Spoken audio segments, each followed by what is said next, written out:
Frank Houghton wrote this hymn in response to a tragedy. 2 missionaries, John and Betty Stam, were beheaded by bandits in China in 1934. The news of these sorrows reached the mission's headquarters in Shanghai.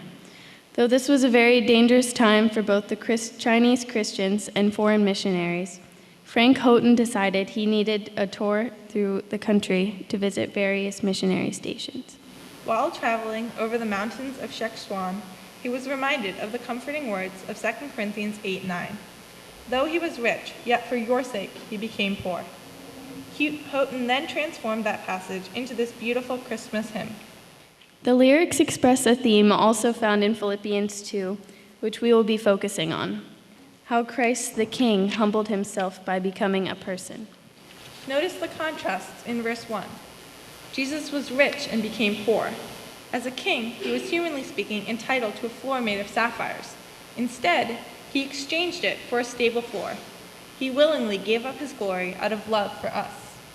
Verse 2 adds another contrast. God becomes a man. The next contrast points to the great exchange we experience. Because Jesus stooped so low, he can raise us up to the heavens.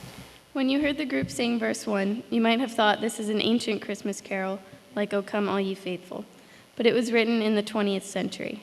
It only sounds old.